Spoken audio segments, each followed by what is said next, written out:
It's Sunday morning, 6 a.m., and someone's across the river here taking flying lessons, so I'm assuming that he thinks there's going to be a future.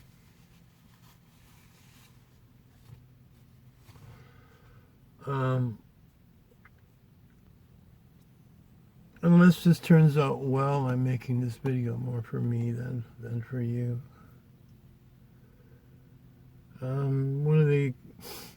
I've been to some of the secret schools, hidden schools, esoteric schools. I've done the forbidden thing of reading books. And have a vast amount of knowledge which I try to synthesize into something useful that might help a person or a nation or mankind.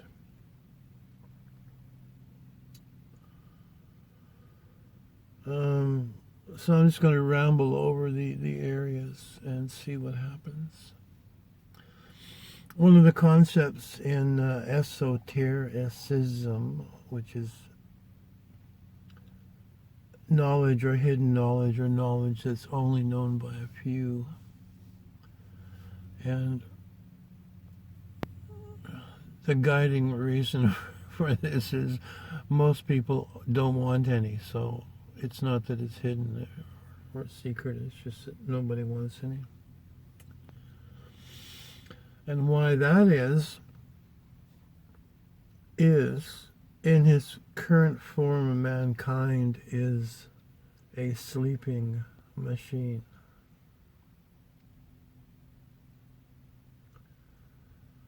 And the ideal scene would be to wake him up and teach him esoteric knowledge, and we could have a better world.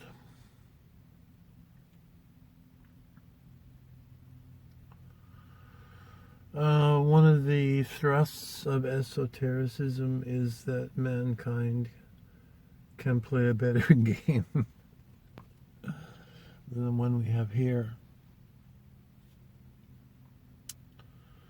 And the entire universe is not like this. The entire galaxy is not like this planet. Things are much more pleasant other places.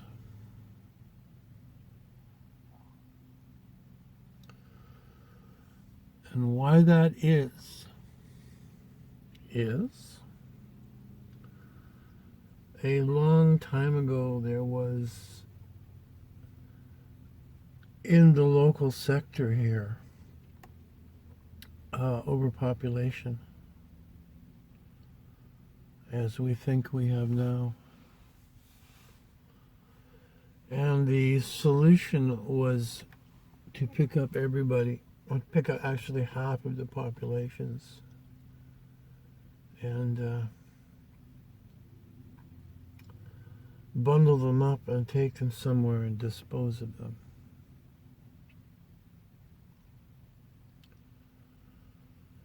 And where they disposed of them is here.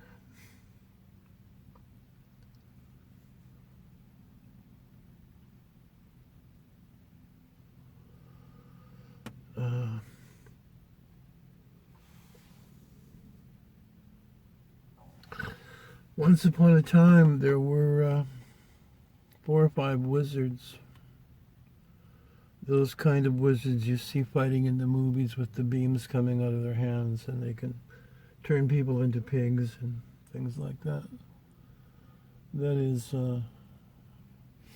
learned powers still in the body. And these wizards were helping one side win a war on a planet. They were above the planet. And a force came and overwhelmed them, and this force was, as you can imagine, the gravity of Jupiter coming up behind you and stopping you completely from doing what you're doing. They had no idea that that amount of power was possible even. And that experience was being confronted and overwhelmed by a being on a higher scale, which the only word we have for that is God, and not the God. The universe is a game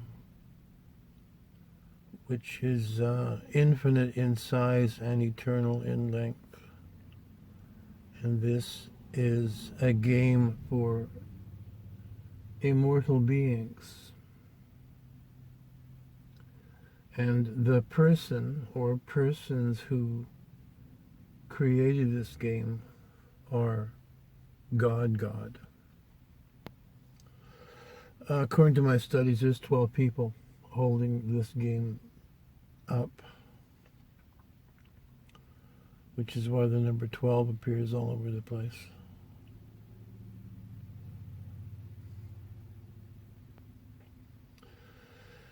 And for the current scientists who pride themselves on manipulating DNA, DNA is a chemistry that was invented by a God, not the God, or maybe the God, but yes, you figured out how it works, but you didn't make it. And DNA is a self-evolving chemistry that can be dropped off anywhere in any conditions, and it figures out how to survive. And what it's for is that a spiritual being, which is not a matter, energy, space, and time being, can infuse itself into the DNA and enjoy the game of being a living being in the matter, energy, space, and time universe.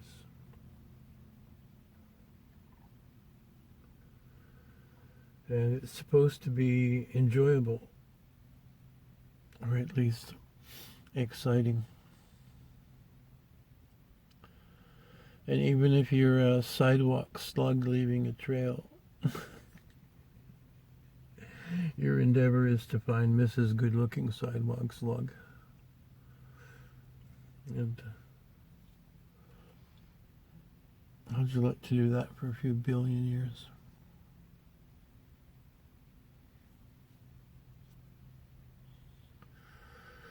Now, back to the wizards. If there was a war on higher levels, either just out in space, or if this also included the non-corporeal or bodiless being spirits, and if the wizards with the beams coming out of their hands are overwhelmed by something much, much greater, then the weapons are probably not beams or spaceships. So what would the weapons be? If there was a war you're fighting, and if you're fighting, the enemy obviously doesn't want to get fought, so they must have weapons and defense.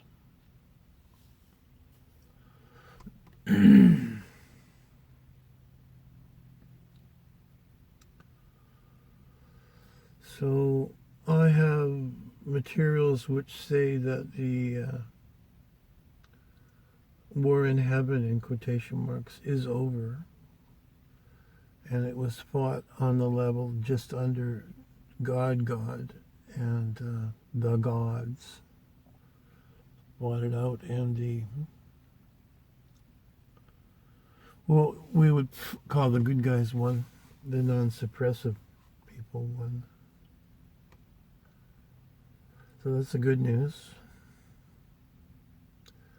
The bad news is the cleanup hasn't reached planet Earth yet, or it has reached planet Earth, but it's just in its beginning phases, so we're still in quite a mess here.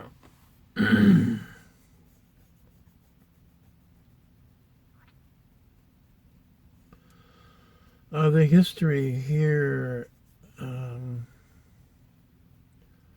well, let me put one more thing in. The existing weapon in the wars in heaven is to be able to, using very, very high frequency waves, to attach thoughts to your enemy that he thinks are his own. And in the local area here, most of the thoughts are to destroy cultures,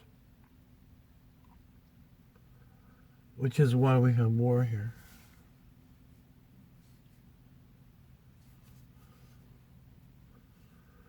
And there's been a flip-flop between barbarism and culture, is the history of Earth. Because it's brought up to a high level of civilization by the barbarism, which is actually backed up by these electronic implants. People can't help but manifest that, and they destroy cultures. And all of the primitive people on Earth are the former inhabitants of high cultures like Atlantis, Lemuria, Mu, whatever. And for example, the Aborigines in Australia, after DNA analysis, turns out are from Persia. And if you talk to the right old people down there, they know that. They're just not disposed to talk to the British invaders about it. And then they have the boomerang, which is a pretty high-tech device. If you throw it away, it comes back. It's aerodynamically designed. This is something that would take a computer to design, or AI to design. Now, how come the Bushmen have that? Because it came from the former higher culture, and it was the thing they needed to survive in that dry desert where there are very few resources.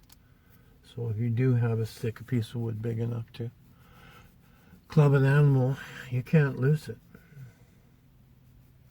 Now that fact has just gone over people's heads.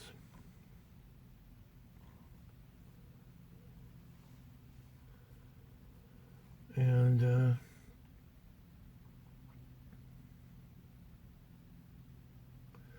in Egypt there are pieces of art, statues, that are made of very hard rock, not granite, something black.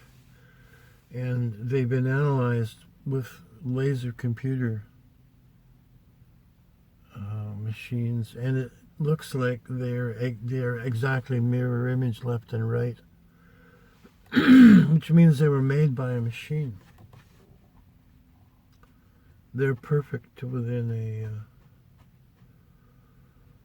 a thousandth of an inch each side mirror image of each other. How long was that then? Not too long ago, actually.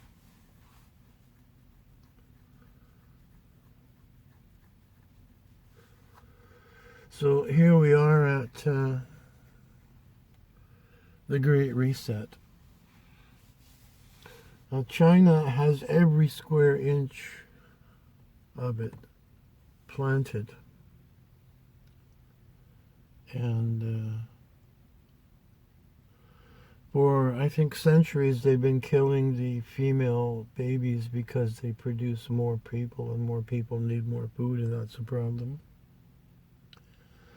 And then they went to the one-child policy because they can't produce any more food. And the end of every great civilization to date has been famine. Well, just lately, the with the business success of China, they were thinking, or maybe they did already drop the one-child policy. So they're going to need more food. And saw a documentary about CO2, and it turns out 30% of the CO2 in the world comes from the large agri-farms, where they destroy the forest and plant food crops. And the food crops are not for humans, they're for pigs and cows, so they can feed the pigs and cows and then slaughter them and people can eat meat. And China, for example, now they're getting richer. The people want to eat less vegetarian and more pork and beef, so the demand's going to go up there. And in the U.S., the conditions on the beef farms are so horrific, it's illegal to photograph them, because the cattle are being force-fed and they're standing, like I've said before, like they're at a rock concert to supply enough beef to feed people.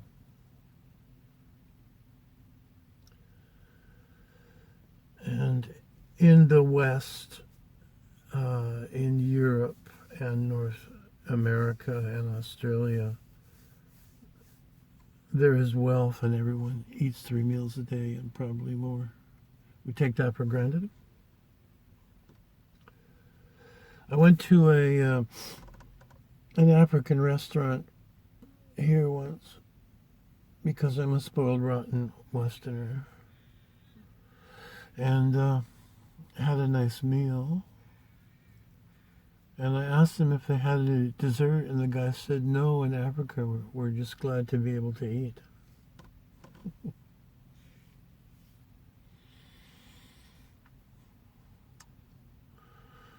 So, a bit of a difference there.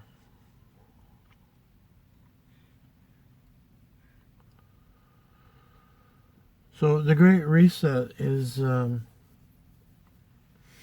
think at the G7, G20 meetings, they've decided that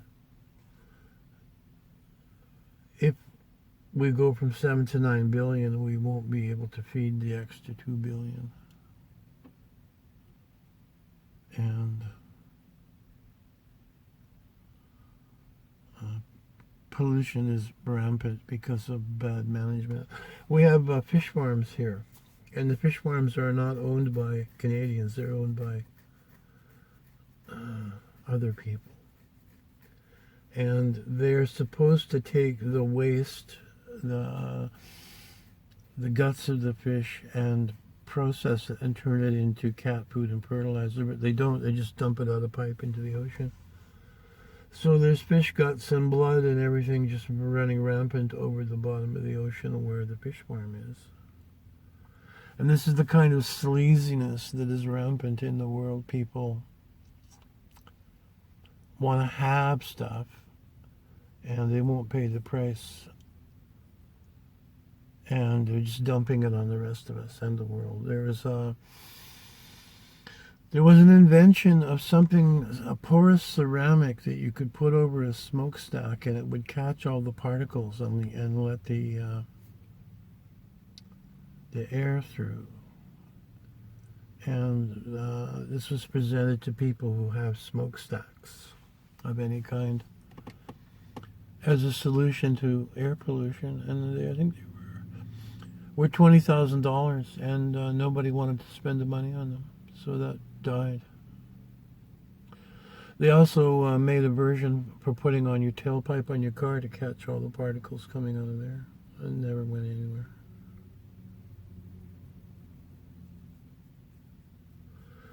So the reset crowd is realizing all this is catching up to us. Species are dying. The sea's emptying out.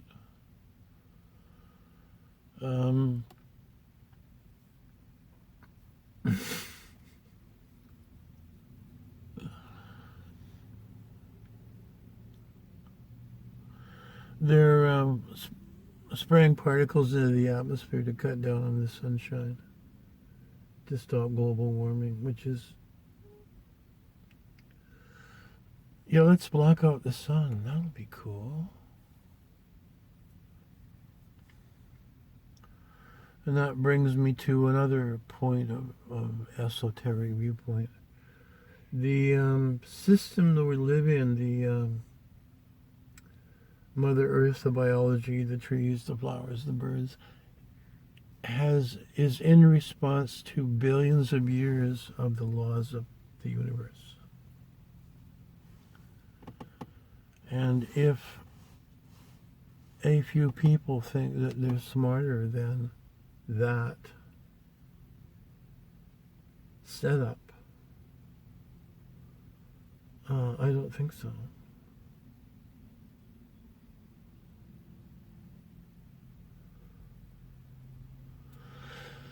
Somebody made a chemical that was supposed to be to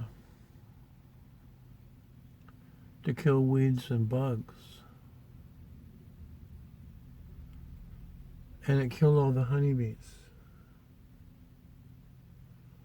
And honeybees are part of this system I'm talking about. The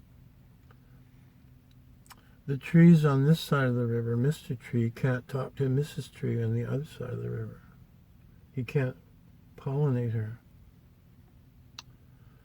But a bee can come here and take some pollen from Mr. Tree and fly across the river to Mrs. Tree. And that's been working for 1 billion years. And then someone makes a chemical to kill bugs so they can get more yield from their crops, so they can sell and get more money and buy hookers and cocaine with it. Because they have to have stuff. This is non-spiritual, animalistic. Which brings me back to man is a sleeping machine, letting his body control his world.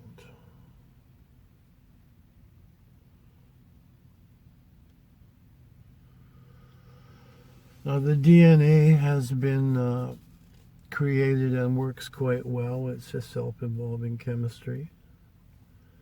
And the next experiment is to come up with a self-evolving being who will reach the heights of consciousness.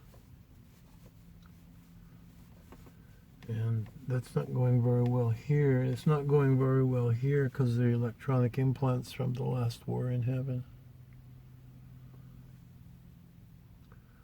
This is why Jesus said, "Forgive them, Father, because they know not what they do." They were asleep and dramatizing their implants to destroy.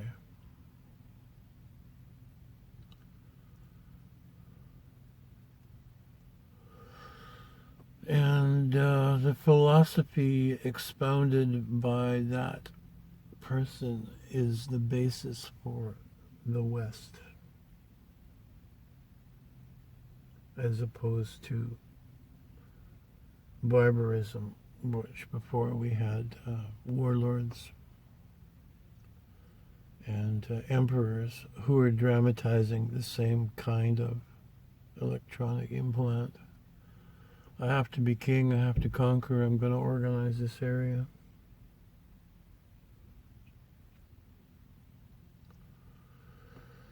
And even if this is done with a positive spin,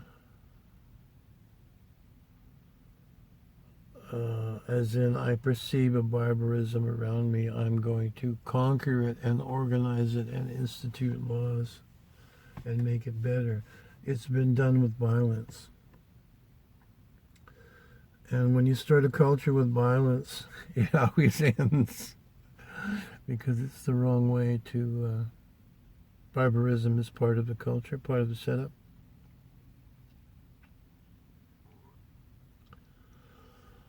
And we had progressed really beyond tribalism. If you get caught for a crime and the judge is your brother, he dismisses the case. That's tribalism.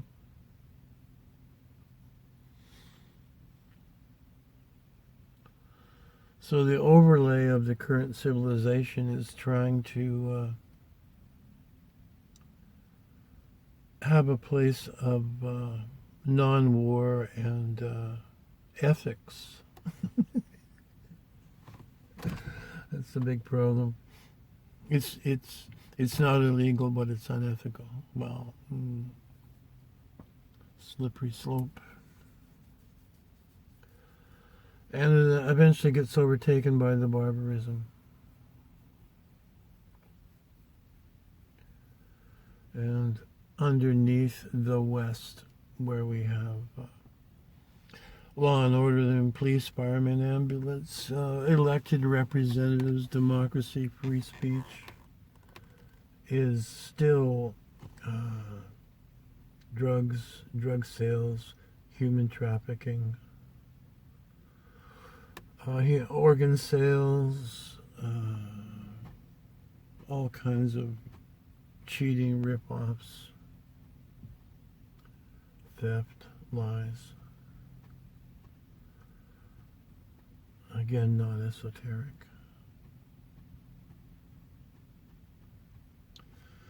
The closest things come to better is theoretically religion. But religion is usually brought in with fire and sword, and then it's corrupted. And right now religion's not cool because people don't believe the expounders of religion. But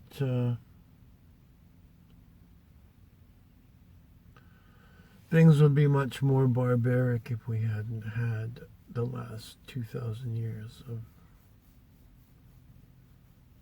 religion.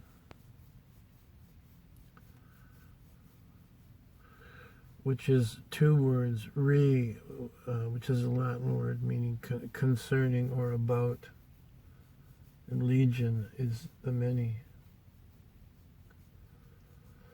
So religion is trying to put the group back together in an ethical way.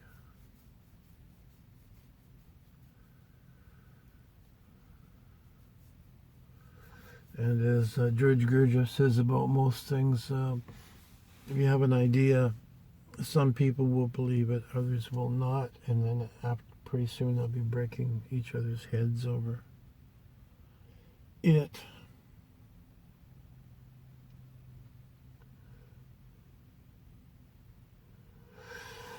You have the Jesus people and the Muhammad people, and they fight, and even the Muslims. I found out what they're fighting about is the people who believe the direct DNA descendants of Muhammad should lead the religion, and the group that thinks we should elect the smartest guy to be the head of the religion. So they're killing each other over that.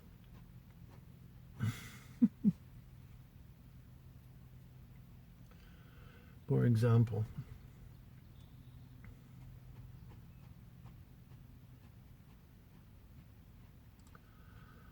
we have Democrats and Republicans and mods and rockers and males and female and black and white and old and young and classical music versus rock and roll. This is not consciousness. This is tribalism. And what I'm trying to prevent now is this culture could fall. And those who are participating are assuming that after it does, we'll still have food on the shelves and new movies to watch, and our children will grow up in a better world.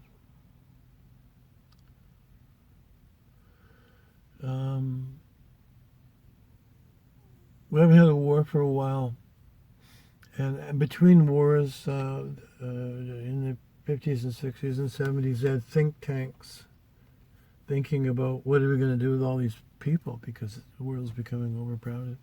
And the answer was actually, we have to kill people. There's too many people. Which seems, you paid the smartest people in the world to come up, and that's all they came up with? We have to kill people? So those are written down in vast tomes by intellects vast and cool, which is a quote from page 1 of War of the Worlds.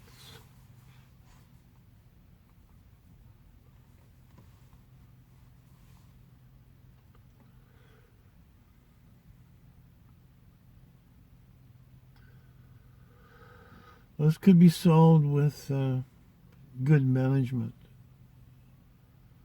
There's a guy, I think he's 15, 20 years older than I am, and his concept's called the New Civilization Game. And he figured we could have 250 billion people on this planet if it was managed properly, using all the knowledge we have. And he put this together before there was artificial intelligence and 3D printing. So it probably would work a lot better now.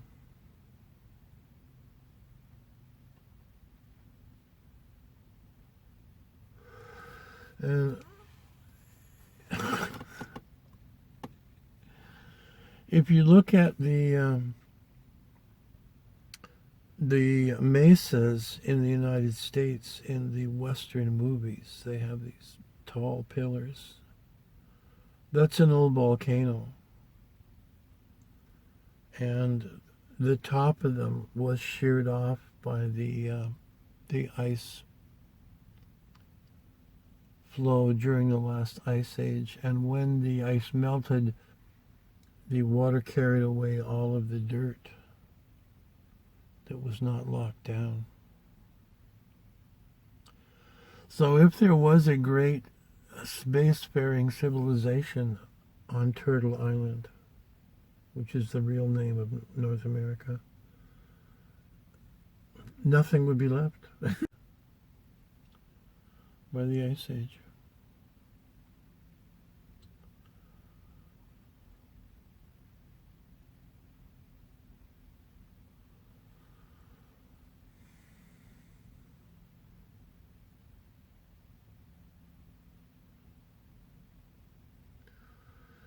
And I majored in history in my education.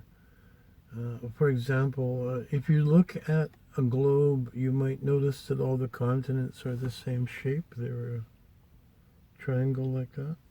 Africa, South America, North America, Australia, Antarctica, and India is a continent that crashed into Asia, causing the mountains there where Mount Everest is, the Himalayas. And the Himalayas rising up like that cut off an airflow going from east to west that used to bring rains to northern Africa. And that's why they have that great desert in northern Africa. That took a long time. And when North Africa was fertile, that was the Garden of Eden. And that's how long ago that was. A geological length of time. And we have a rumor of it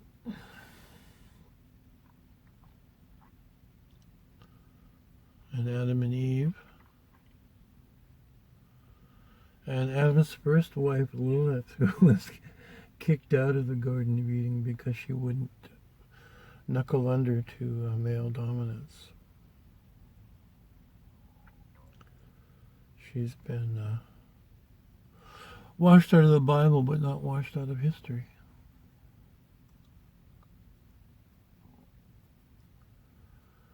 Much to know. I could put this all in a book. You're allowed to write books. I've been warned off by YouTube.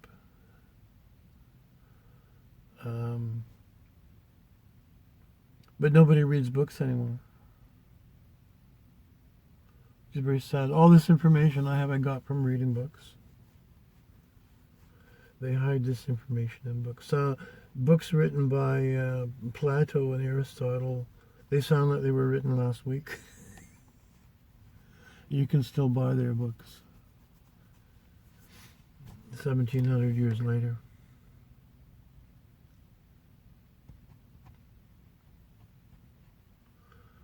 Which is interesting. You can leave a piece of paper on the world. Just a piece of paper with this kind of information on it.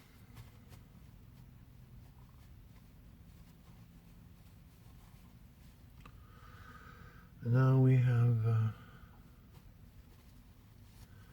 ephemeral electronic communication.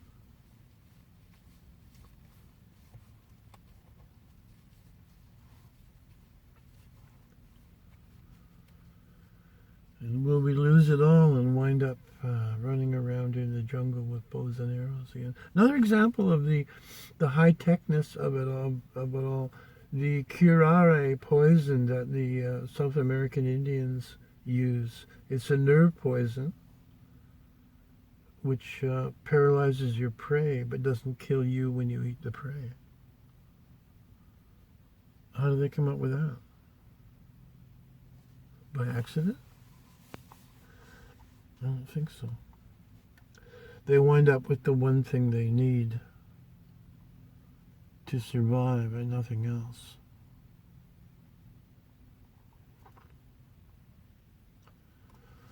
There's one philosopher who said the demise of every culture is they wind up depending on one gimmick.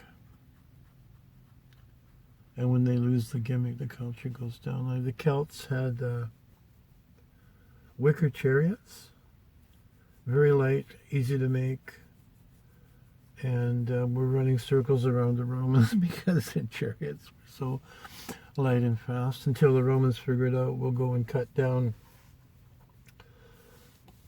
a forest and then put sawdust all over these little lumpy stumps, and the Celts won't know the stumps are there, and they'll come running in with their wicker chariots, and the horses will trip and the chariots will get caught up in the stumps, and then we'll set fire to them with pitch-covered arrows. That was the end of that.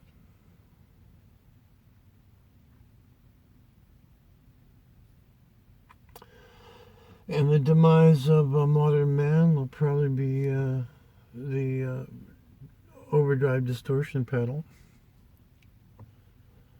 covering up the fact that there isn't much harmony in the music anymore. And when they lose the ability to make and amplify buzz pedals, down will go the West.